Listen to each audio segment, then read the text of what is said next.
अस्सलाम वालेकुम beautiful people. Today I am very happy क्योंकि आप ये वीडियो देख रहे हैं और मैं बहुत खुश हूँ। फाइनली मैं ये वीडियो बना चुका, अपलोड कर चुका और आप लोग देख रहे हैं, फ़ायदा उठा रहे हैं। देखिए जी, मैं रोज़ सोचता था आज बनाता हूँ, कल बनाता हूँ, आज बनाता हूँ, कल बनाता हूँ, आज बनाता हूँ, कल बनाता हूँ।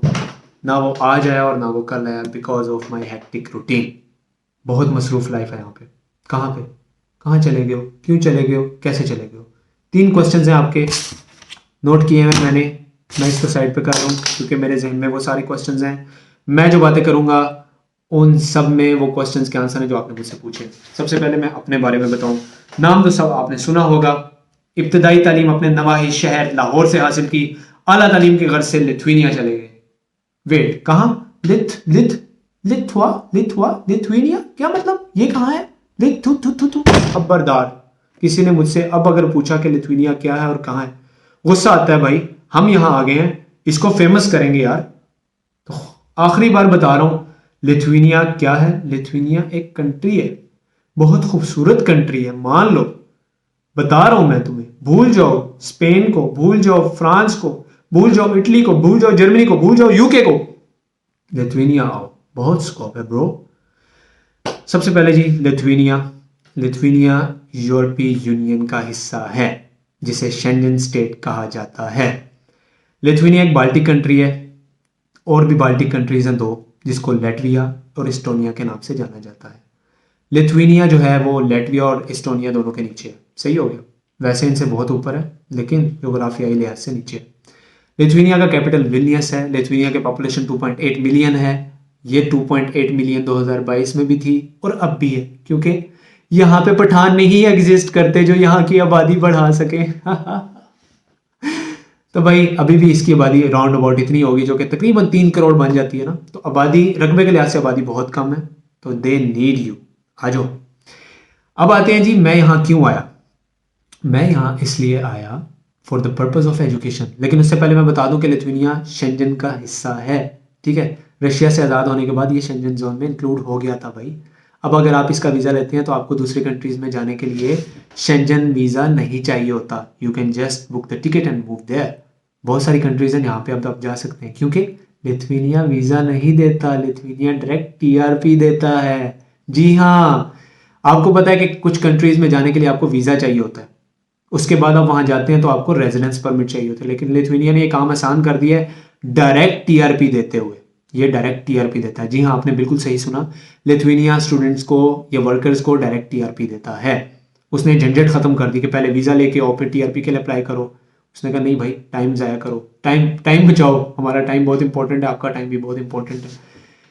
अच्छा जी, अब आते हैं लिथुआनिया के बारे में। तो जाहिर है शेंजन जोन का हिस्सा है, ईयू का मेंबर स्टेट है, बहुत अच्छा कंट्री है, डेफिनेटली आई रिकमेंड इट। कैसे आया जाए तो बता देता हूँ कैसे आया जाए। जैसे मैं आया हूँ वैसे ही आया जाए, किसी और तरीके से ना आया जाए, क्योंकि बहुत ख़तरनाक है और पाकिस्तान का नाम बहुत कीमती है, आपने ख़राब नहीं करना। सही हो गया जी। अब आते हैं जी, मैं कैसे आया। जाहिर सी बात है, मैं स्टडी वीज़े पे आया, स्टडी टीआरपी लेके आया। ठीक है, स्टडी टीआरपी कैसे ली जाती है? आपको अप्लाई करना पड़ता है यूनिवर्सिटीज़ में। उसके लिए क्या करना होता है? कंसल्टेंट के पास जाना होता है। खबरदार, अगर कंसल्टेंट का नाम मुझसे पूछा किसी ने दोबारा, मुझे मैसेजेस आते हैं, मुझे कंसल्टेंट का नंबर दे दें। ओ भाई, you are consultant as well itself. आप खुद में एक कंसल्टेंट हैं। बताओ मैं तुम्हें कि जो इन कंसल्टेंट्स की आप बात करते हो उनके मुझे मैसेजेस आए हैं कि हमें बताएं लिथुआनिया का प्रोसेस कैसे होता है। मुझसे सीख के अपना चूरन बेचेंगे। तुम्हारे पास पैसे ज्यादा हैं bro, do you have enough money and time to waste? मैं रिकमेंड नहीं करता कंसल्टेंट्स ब्रो, खुद अप्लाई करें, उन चैलेंजेस को फेस करें जो हमने फेस किए थे। ये चैलेंजेस आपको पॉलिश करते हैं, ये स्किल्स डेवलप करें कि आप खुद अप्लाई करें। Be the master of every skill, be the master of your self. ठीक है, खुद अप्लाई करें। कैसे अप्लाई करना है जी, मैं बताता हूँ कैसे अप्लाई करना है। एक पोर्टल है ड्रीम अप्लाई। ठीक है, वो यूरोप की काफ़ी कंट्रीज की यूनिवर्सिटीज़ के एडमिशन्स को मैनेज करता है। ड्रीम अप्लाई, तो आपने क्या करना है, उसके आगे लगा देना ड्रीम अप्लाई लिथुआनिया, बस दैट्स इट। उसके ऊपर क्लिक करना है, वहाँ पे विंडो आ रही होगी कि अपना प्रोग्राम सेलेक्ट करें। लाइक आप बैचलर्स के लिए कोई प्रोग्राम सेलेक्ट करने हैं, वहाँ पे बैचलर का फिल्टर लगाएं। मास्टर के लिए करें, मास्टर का फिल्टर लगाएं। प्रोग्राम नेम एंटर करें, कीवर्ड्स एंटर करें, आपके रेलिवेंट प्रोग्राम्स आ जाएंगे, उनके ऊपर सेलेक्ट करें, एडमिशन लें, एडमिशन के लिए अप्लाई करें। 100 यूरो एडमिशन फ़ी होती है, एप्लीकेशन फ़ी, वो फिल करें। एप्लीकेशन सबमिट करें, वो आपसे जितने भी डॉक्यूमेंट्स रिक्वायर करेंगे सारे सबमिट करें, और उसके बाद आपको अगर वो एलिजिबिलिटी क्राइटेरिया पे पूरा करता हुआ देखेंगे तो आपको एक मोटिवेशन इंटरव्यू का रिक्वेस्ट भेजेंगे, ठीक है। अगर आप वो मोटिवेशन इंटरव्यू में अपीयर होते हैं तो फिर उसको आप क्लियर करते हैं तो आपको वो कंडीशनल ऑफर लेटर देते हैं।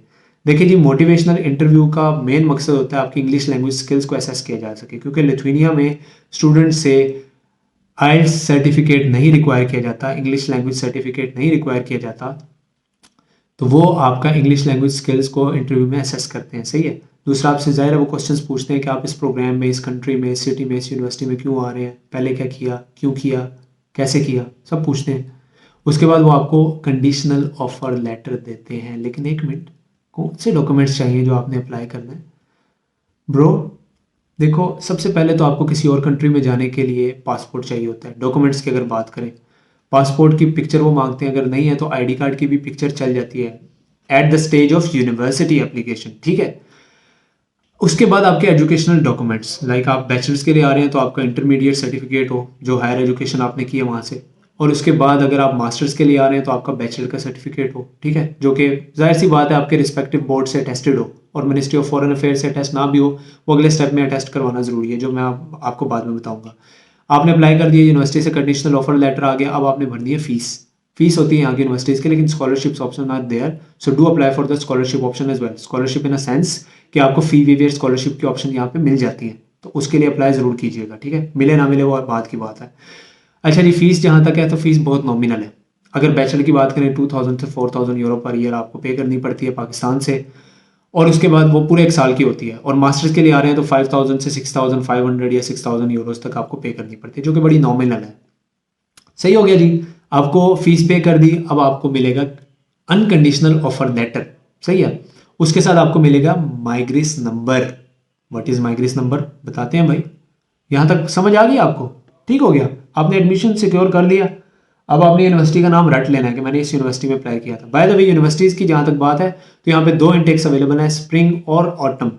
लाइक स्प्रिंग होती है जनवरी इंटेक, ऑटम होती है सितंबर intake. Most of the universities offer autumn intake, but few of the universities offer respective courses and in spring intake. ठीक हो गया, आपने अप्लाई करना है ऑटम इंटेक में लिए प्रेफरेबली, सही हो गया। लेकिन अगर आपका प्रोग्राम स्प्रिंग इंटेक में है तो do apply for the spring intake as well. Admissions open होते हैं नॉर्मली ऑटम इंटेक के लिए नवंबर से लेकर जनवरी, फरवरी, मार्च, अप्रैल तक, ठीक है, ये पीरियड चलता रहता है। अब आते हैं नेक्स्ट स्टेप पे, वीज़ा एप्लीकेशन। तो मैं पहले बता चुका हूँ लिथुआनिया वीज़ा नहीं देता, लिथुआनिया डायरेक्ट टीआरपी देता है। उसके लिए एक इदारा है जिसका नाम है माइग्रेस, जो मैं बता चुका हूँ आपको। माइग्रेस नंबर आपको यूनिवर्सिटी दे देती है, वो एक सबूत है कि आपने इस यूनिवर्सिटी में एडमिशन सिक्योर कर दी है, सही है। इस यूनिवर्सिटी ने आपको स्पॉन्सर कर लिया फॉर द हायर एजुकेशन। अब आपने यहाँ पे मूव करने के लिए माइग्रेस में अपना टीआरपी के लिए अप्लाई करना है, सही हो गया। माइग्रेस की वेबसाइट है ई माइग्रेस, उसके ऊपर आपने जाना है, आपने अपने डॉक्यूमेंट्स अपलोड करने हैं। ठीक हो गया। अब डॉक्यूमेंट्स कौन से हैं, कुछ तो मैं बता चुका हूँ। एजुकेशनल डॉक्यूमेंट्स तो मस्ट हैं, पासपोर्ट मस्ट है। उसके बाद आ जाते हैं जी आपकी ट्रैवल मेडिकल इंश्योरेंस। आपने वो परचेज करने लिए एक साल के लिए, जो कि आपके 30,000 यूरोज कवर करें, और आपकी यूनाइटेड इंश्योरेंस कंपनी वाले वो कर लेते हैं, ठीक है, एक साल के लिए नॉर्मली आपको मिल जाएगी। इजी सीन है जी। उसके बाद आता है मेन डॉक्यूमेंट, जो कि है आपका स्पॉन्सरशिप डॉक्यूमेंट, मतलब कि बैंक स्टेटमेंट, सॉरी, कि आपको कौन स्पॉन्सर कर रहा है यहाँ के लिए। तो नॉर्मली लोग अपने फादर को फादर उन्हें स्पॉन्सर करता है, लेकिन आप खुद को भी स्पॉन्सर कर सकते हैं, आपकी वालदा भी आपको स्पॉन्सर कर सकती है, आपके भाई भी आपको स्पॉन्सर कर सकते हैं। उनकी बैंक स्टेटमेंट शो करवानी होती है। एक साल के लिए आपकी जो फंड्स हैं 6,000 से 7,000 यूरो के दरमियान होने चाहिए। इसको पाकिस्तानी करेंसी में कन्वर्ट कर दें जब भी आप ये वीडियो देख रहे हैं, तो उतने आपके फंड्स आपके बैंक में 6 महीने से पड़े होने चाहिए, और बैंक स्टेटमेंट वेल मेंटेन्ड हो। ठीक हो गया। उसके बाद आते हैं जी the rest, final main document, जो कि आपका पुलिस क्लियरेंस सर्टिफिकेट, सही हो गया। Last year police clearance certificate आप निकलवा लेंगे, 500 का आपको पुलिस क्लियरेंस सर्टिफिकेट मिल जाता है, जो कि 6 माह पुराना ना हो, 6 माह से पुराना ना हो, रिसेंट निकलवा लें तो ज़्यादा बेहतर है। वो आपने निकलवाना है, उसको आपने मोफा से अटेस्ट करवाना है, अपोस्टाइल करवाना है। हमने डबल लीगलाइज करवाया था, बहुत पैसे लगे थे, लेकिन फॉर्चुनेटली अब अपोस्टाइल सर्विस पाकिस्तान में है, तो आप अपोस्टाइल करवाएं, जिसके ऊपर मेरे ख्याल से 5,000 रुपीज़ लगते हैं तकरीबन। और ये भी पाकिस्तानियों के यहाँ आने की वजह से ये हरकतें शुरू हुई हैं। पहले ये पोस्टल सर्विस ज़रूरी नहीं थी, ऐसे ही लोग मोफा से टेस्ट करवा के जो है वो अपना डॉक्यूमेंट लगा देते थे। अब आ जाते हैं जी डॉक्यूमेंट की। मैंने बात आपसे कर दी, कोई अगर मैंने मिस किया हो तो आप लोग कमेंट में बता भी सकते हैं। सही हो गया, क्योंकि मैंने अप्लाई कर दिया हुआ, अब मैं कुछ चीज़ें भूल गया हूँ, लेकिन मैं कोशिश कर रहा हूँ कि आपको सब बताऊँ। अच्छा जी, अब आते हैं जी, आपने अप्लाई करना है माइग्रेस पे। सारे डॉक्यूमेंट्स आपने अपलोड कर दिए। उसके बाद आपने माइग्रेस में सेलेक्ट करना है कि आप किस वीज़ा सीकिंग सर्विस पे अप्लाई करना है। लाइक जो वीज़ा हैंडलिंग सर्विस होती है ना, जैसे जेरीज है, जैसे वीएफएस है, जो कि एम्बेसी और एप्लीकेंट के दरमियान एक ब्रिज होती है, उनमें आपने अप्लाई करना होता है। जाहिर है वो आपके डॉक्यूमेंट्स जो है वो एम्बेसी को फॉरवर्ड करते हैं। आपने अप्लाई करना है वीएफएस में, जो कि बहुत सारी कंट्रीज़ हैं। जैसे आपको पता है कि लिथुआनिया की एम्बेसी पाकिस्तान में नहीं है, तो आपको उन कंट्रीज़ में जाना होता है जहाँ पे लिथुआनिया की एम्बेसी एग्जिस्ट करती है और जो इजीली पाकिस्तानियों को वीज़ा दे देते हैं। जो फीजिबल ऑप्शन आपके पास हो वहाँ पे मूव कर सकते हैं आप। लाइक आपके पास अज़रबैजान की ऑप्शन है, आपके पास थाईलैंड की है, मलेशिया की है, आपके पास दुबई की है, आपके पास टर्की की है। तो इन सब कंट्रीज़ में आप जाके अपने वीज़ा को फाइल कर सकते हैं। आप जब यहाँ पे मूव करेंगे तो जाहिर है वहाँ की रिस्पेक्टिव वीएफएस की आपके पास अपॉइंटमेंट होना ज़रूरी है। तो आप उस वीएफएस की अपॉइंटमेंट भी लेंगे, जो कि नेक्स्ट स्टेप है। उससे पहले मैं आपको बता दूं कि जब आप माइग्रेस फॉर्म फिल कर रहे होते हैं तो आप सारे डॉक्यूमेंट्स अटैच कर देते हैं। वहाँ पे नीचे एक ऑप्शन होती है कि आपने किस कंट्री में जाके वीज़ा फाइल करना है। तो आप एज पर योर ईज जो फिजिबल ऑप्शन आपके पास अवेलेबल हो उस कंट्री का वहाँ पे वीएफएस सेंटर सेलेक्ट कर लेना है और एप्लीकेशन को सबमिट कर देना है। अब क्या होगा, अब ये होगा कि माइग्रेस आपके एप्लीकेशन को एवेल्युएट करेगा। 2 मंथ्स का टाइम होता है, उस 2 मंथ्स के अंदर अंदर वो एप्लीकेशन एवेल्युएट करके आपको रिस्पॉन्स देगा कि either your application is accepted और नॉट। एक्सेप्टेड हो जाती है अगर आपके डॉक्यूमेंट्स ठीक होते हैं, नहीं होती तो फिर वो रिजेक्ट कर लेते हैं एक मतलब ऑब्जेक्शन के साथ कि आपका ये डॉक्यूमेंट ठीक नहीं है, इसको दोबारा लगाएं। इस तरह के 2 चांसेस माइग्रेस आपको देता है। अगर दोनों में आप फेल हो गए तो फिर आपको 4 मंथ के बाद वीज़ा फाइल करना होता है। तो इसलिए be very conscious while filling the माइग्रेस फॉर्म, कोई गलती ना कीजिएगा। सही हो गया। अब आते हैं जी नेक्स्ट चीज़ पे, जो कि है आपकी अपॉइंटमेंट। ठीक हो गया, आपको माइग्रेस की तरफ से आ गया डिसीजन के your application is preliminary assessed and you got the positive response. उसके बाद आप आपने वीज़ा फाइल करना होता है। जो कंट्री आपने सेलेक्ट किया होता है माइग्रेस पोर्टल पे, उस कंट्री में आपने मूव करना होता है। सही हो गया। लाइक मेरे केस में वो आज़रबाईजान था, बाकू में उसका वीएफएस ग्लोबल का सेंटर था, तो मैं आज़रबाईजान गया था। बेसिकली आपने फिजिकली जाना होता है अपने तमाम डॉक्यूमेंट्स के साथ, क्योंकि वहाँ पे आपका बायोमेट्रिक होता है। आपका फेस का पिक्चर लेते हैं वो और आपके फिंगरप्रिंट्स वहाँ पे सबमिट होते हैं। तो आप वहाँ मूव करते हैं, वहाँ पे अपने बायोमेट्रिक्स करते हैं और फिर आप वापस आ जाते हैं। फिर आप वेट करते हैं अपने माइग्रेट डिसीजन का, जो फाइनल डिसीजन होता है कि either they will issue you the TRP और नॉट। उसके बाद नॉर्मली 2 मंथ्स के अंदर अंदर वो आपको डिसीजन देते हैं कि either you have successfully received your TRP decision और नॉट। तो आपने वेट करना होता है। कुछ लोग उसी कंट्री में वेट करते हैं, कुछ लोग वापस आ जाते हैं। ये आप पे है, आपने वहाँ रहना है या वापस आना है। तो नॉर्मली सबका डिसीजन पॉजिटिव आता है, अनलेस आपका डॉक्यूमेंट कोई ऐसा वैसा ना हो। सारे डॉक्यूमेंट्स अगर ओरिजिनल है तो पॉजिटिव डिसीजन आता है। लिथुआनिया का जो है वीज़ा रेशो बहुत अच्छा है अब तक, इंशाल्लाह अल्लाह करे आगे भी अच्छा रहे। तो जब आप अल्लाह करे आपको पॉजिटिव डिसीजन आ जाए, उसके बाद आपने वेट करना होता है टीआरपी प्रोडक्शन का। देखो डिसीजन पॉजिटिव आया लेकिन अभी आपका टीआरपी प्रिंट नहीं हुआ। आपको टीआरपी प्रोडक्शन की मेल आ जाती है कि वो TRP is produced at this centre, उसी सेंटर पे जहाँ पे आपने अप्लाई किया होता है। फिर आपने दोबारा उस कंट्री जाना होता है जहाँ पे आपने वीज़ा फाइल किया होता है, वहाँ से अपना टीआरपी कलेक्ट करना होता है। अब आपके पास 2 ऑप्शन हैं, या तो आप सारा लगेज लेके वहाँ पहुँच जाएँ, वहाँ से आगे मूव कर जाएँ, या वहाँ से लेके वापस पाकिस्तान जाएँ और फिर आएँ। लेकिन पहला ऑप्शन ज़्यादा बेहतर है। देखें, आप इतने पैसे ना ज़ाया करें, टाइम ज़ाया ना करें, सारा लगेज लेके उस कंट्री आए, वहाँ से अपना डॉक्यूमेंट पकड़ें और आगे मूव कर जाएँ लिथुआनिया। जहाँ तक मेरी बात है तो आप सबको पता है कि मैंने अल्हम्दुलिल्लाह पहले उम्रा किया सऊदी अरब में, फिर मैं गया अज़रबैजान, वहाँ से अपना कार्ड कलेक्ट किया और लिथुआनिया आ गया। ठीक है, आपके पास भी ऑप्शन है, आप भी ये कर सकते हैं। सही हो गया। अब आपने वो कार्ड पकड़ लिया और आपने टिकट बुक की और पहुँच गए जन्नत, जन्नत नज़ीर लिथुआनिया, और अपनी स्टडी स्टार्ट करें और पाकिस्तान का नाम रोशन करें। खुश रहें, आबाद रहें। आई होप मैंने आपके सारे क्वेश्चंस का आंसर कर दिया होगा, लेकिन एक क्वेश्चन आपका रह गया होगा कि भाई लिथुआनिया में पार्ट टाइम जॉब्स की क्या ऑप्शन है। तो भाई मेरे पास तो नहीं है अभी, लेकिन जो लोग यहाँ पे आए हुए हैं काफ़ी अरसे से वो कर रहे हैं, तो इसका मतलब part time jobs are available. ठीक हो गया। तो घबराना नहीं है, अच्छा कंट्री है।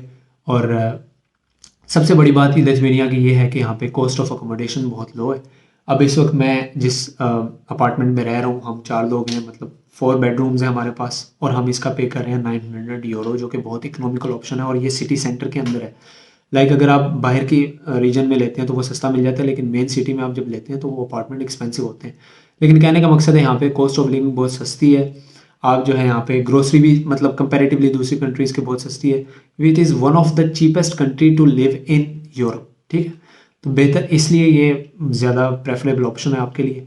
तो ज़रूर यहाँ पे आएँ, अप्लाई करें और यहाँ पे आके बेहतर तरीके से अच्छे तरीके से पाकिस्तान को अच्छा रिप्रेजेंट करें, पाकिस्तान का नाम रोशन करें, अपना फोकस अपनी स्टडीज़ पे रखें, अच्छा पढ़ें और दैट्स इट फॉर यू।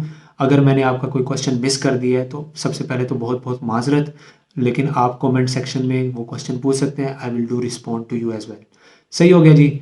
अब मेरी आपसे रिक्वेस्ट है कि चूँकि मैंने आपके लिए वीडियो बनाई, आपको कंसल्टेंट से बचाया, कंसल्टेंट को आपने 1000 यूरो देने थे वो बचा लिया, आपने वहाँ पे वेट करना था, टेंशन में रहना था कि कंसल्टेंट आपके मैसेज का जवाब नहीं दे रहा, कॉल नहीं कर रहा।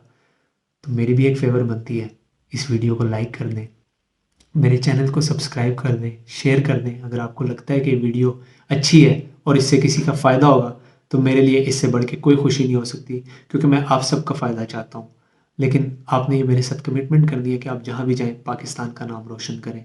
आप बहुत खुश रहें, मेरी दुआ है कि आप ज़िंदगी में बहुत सारे काम बहुत कामयाब हों। मुझे भी अपनी दुआओं में याद रखिएगा। अल्लाह हाफिज़।